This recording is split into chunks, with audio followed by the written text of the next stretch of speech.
सभी बच्चों को नमो नमः। कक्षा 10वीं के सप्तम पाठ विश्व भारतीयम का अभ्यास देखेंगे। पहला है एक पदेन उत्तरम लिखत, यानी एक पदेन में उत्तर लिखना है। पहला है इसमें संस्कृत भाषा भारतीय भाषा पे गंगा नदी अस्ति इति कह उक्तवान, यानी संस्कृत भाषा भारतीय भाषाओं की जो है मतलब भारतीय भाषाओं में गंगा नदी के समान है, यह किसने कहा? तो इसमें लिखेंगे आप महात्मा गांधी। अगला है भारत प्रथम प्रधानमंत्री कह अभवत, यानी भारत के प्रथम प्रधानमंत्री कौन थे? तो इसमें आप लिखेंगे पंडित जवाहरलाल नेहरू। अगला है व्याकरणेषु पूर्ण सर्वमानश्च कह, यानी व्याकरणों में पूर्ण और सर्वमान्य कौन है? तो पाणिनि की जो व्याकरण थी वह पूर्ण और सर्वमान्य, तो इसमें आप लिखेंगे पाणिनि। अगला है भारतीय एकता साधकम किम, भारतीय एकता की साधक क्या है? तो इसमें आप लिखेंगे संस्कृतम, यानी जो संस्कृत है वो भारतीय एकता की साधक है। अगला है संस्कृतम कस्या भाषा अपेक्षा अधिक समृद्धम, यानी संस्कृत किस भाषा की अपेक्षा अधिक समृद्ध है? तो इसमें आ जाएगा लैटिन भाषायाः, यानी लैटिन भाषा यहाँ, यानी जो है लैटिन भाषा की। दूसरा एक वाक्य देखेंगे। पहला है संस्कृत भाषा कस्य पोषणम करोति, यानी संस्कृत भाषा जो है वह जो है किसका पोषण करती है? तो क्या आएगा इसमें? कस्य के स्थान पे विश्व बंधु और त्वस्य, यानी विश्व बंधुत्व का। किसका पोषण करती है संस्कृत भाषा? विश्व बंधुत्व का। तो इसको कस्य के स्थान पे लगाना है।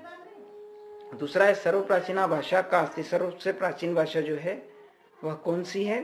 तो इसमें आ जाएगा आपका जो है संस्कृत भाषा, है ना। तो इसमें आप का के स्थान पर क्या लिख सकते हैं? संस्कृत। सर्वप्राचीन भाषा संस्कृत लिख सकते हैं, भाषा अस्ति, सबसे पुरानी भाषा संस्कृत भाषा है। अगला है श्री माता संस्कृत विषय किम कथयति, यानी श्री माता संस्कृत के विषय में क्या कहती है? तो जो है श्री माता संस्कृत के विषय में क्या कहती है, तो इसका उत्तर आपको मिलेगा यहाँ पर। तो इसके आगे आप लिख देंगे श्री माता, श्री माता, और इसके आगे से संस्कृत एवं राष्ट्रभाषा भवितुम अर्हति इत्युक्तवती, ऐसा कहती है। तो ये आपका उत्तर बन जाएगा, ठीक है। अगला है मैक्स मूलर संस्कृत विषय किम उक्तवान, यानी मैक्स मूलर ने संस्कृत के विषय में क्या कहा? तो इसका आंसर आपको मिलेगा कि मैक्स मूलर ने संस्कृत के बारे में क्या कहा। तो ये यहाँ से लिखेंगे आप मैक्स मूलर उक्तवान यत्, यानी मैक्स मूलर ने कहा संस्कृतम विश्वस्य महत्मा भाषा अस्ति। तो ये यहाँ तक आपका उत्तर हो जाएगा। मैक्स मूलर उक्तवान यत्, तो इसमें हम चाहे तो यहाँ पे लिख सकते हैं संस्कृत विषय उक्तवान यत्, यानी संस्कृत के बारे में कहा, संस्कृत विषय, ठीक है। अगला प्रश्न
अगला प्रश्न देखेंगे, निम्नलिखित शब्दानाम मूल शब्दम विभक्तिम वचनम च लिखत, यानी शब्दों के मूल शब्द विभक्ति और वचनों को लिखना है। इधर दिए हैं शब्द, मूल शब्द विभक्ति और वचन। देखिए पहला दिया है संस्कृतस्य, तो इसका होगा संस्कृत षष्ठी विभक्ति और एक वचन। उसके बाद दूसरा दिया है विचारण आम, तो विचारण आम का मूल शब्द हो जाएगा विचार, विभक्ति षष्ठी हो जाएगी और वचन इसमें हो जाएगा बहुवचन। इसके बाद अगला है सर्वे, तो सर्वे का मूल शब्द हो जाएगा सर्व, विभक्ति हो जाएगी इसमें तृतीया और वचन बहुवचन हो जाएगा। इसके बाद अगला शब्द है प्रचारे, तो प्रचारे का मूल शब्द हो जाएगा प्रचार, विभक्ति हो जाएगी सप्तमी और वचन एक वचन हो जाएगा। इसके बाद राजनेत्र नाम, तो राजनेत्र नाम में मूल शब्द है राजनेत्र, विभक्ति षष्ठी और वचन बहुवचन होगा। इसके बाद अगले प्रश्न में क्रियापदानाम धातु लकारम पुरुषम वचनम च लिखत, तो इसमें आपको धातु लकार पुरुष और वचन लिखना है। पहला दिया है अवदत्त, अवदत्त का धातु हो जाएगी वद, लकार हो जाएगा लंग लकार, प्रथम पुरुष और एक वचन। दूसरा शब्द दिया है कथयति, तो कथयति में धातु हो जाएगी कथ, लट लकार और ये भी हो जाएगा आपका जो है प्रथम पुरुष। इसके बाद अगला है जानंती, तो जानंती में धातु हो जाएगी ज्ञा, लट लकार और ये भी हो जाएगा आपका प्रथम पुरुष। ऊपर वाले में एक वचन है, इसके बाद इसमें हो जाएगा बहुवचन। इसके बाद अगला है स्थास्यति, तो इसमें स्था धातु होगी, लेट लकार होगा और ये भी हो जाएगा आपका प्रथम पुरुष एक वचन और वचन एक वचन। अगला है भविष्यंती, तो इसकी भू धातु हो जाएगी, लकार इसमें लेट हो जाएगा और पुरुष जो है प्रथम पुरुष हो जाएगा बहुवचन। ठीक है। इसके बाद अगला प्रश्न है अधोलिखित पदानाम संधि विच्छेदम कृत्वा संधि नाम लिखत, तो इसमें दिया है कथने अपि, तो इसका हो जाएगा कथने प्लस अपि पूर्व रूप स्वर संधि हो जाएगी आपकी। अगला है स्थास्यत्येव, तो इसमें आ जाएगा स्थास्यति प्लस एव, ये हो जाएगी आपकी यण स्वर संधि। उसके बाद अगला है नेके, तो नेके में न प्लस एके, इसमें हो जाएगी आपकी वृद्धि स्वर संधि। उसके बाद यद्यपि है, अगला शब्द क्या है यद्यपि, तो इसमें यदि प्लस अपि से यद्यपि बनेगा, ये हो जाएगी आपकी यण स्वर संधि। और अगला है प्राचीन न अर्वाचीन, यानी प्राचीन प्लस अर्वाचीन, प्राचीन यानी पुराना और अर्वाचीन यानी नया, तो प्राचीन प्लस अर्वाचीन प्राचीन अर्वाचीन, ये है आपकी दीर्घ स्वर संधि। इसके बाद लास्ट वाला क्वेश्चन में दिया है अव्यय वाक्य निर्माणम कुरुति, यानी अवयव से वाक्य निर्माण करना है। जैसे दिया है एव का, तो संस्कृत भाषा एव देववाणी अस्ति, यानी संस्कृत भाषा है देववाणी। तो इस प्रकार से आप यदि का बना सकते हैं,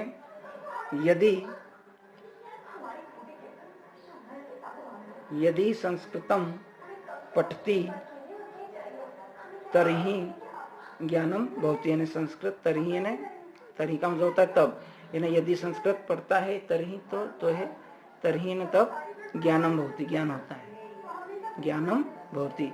तो इस तरह से आप कुछ भी वाक्य इनके ऊपर बना सकते हैं। ठीक है। जैसे एक और देखेंगे विना, विना का होगा संस्कृतम विना कल्याणम नास्ति, यानी संस्कृत के बिना कल्याण नहीं है, तो संस्कृतम विना जो है कल्याणम कल्याणः नास्ति। तो इस तरह से आप इन वाक्यों पर कोई सा भी सेंटेंस बना सकते हैं। जैसे यत, यत का मतलब होता है की, चयन और कृत्य ने के लिए, तो इस तरह का आप इस तरह से शॉर्ट फॉर्म में छोटे से वाक्य बना सकते हैं। तो इस तरह से आप ये आपका पाठ समाप्त हुआ। धन्यवाद।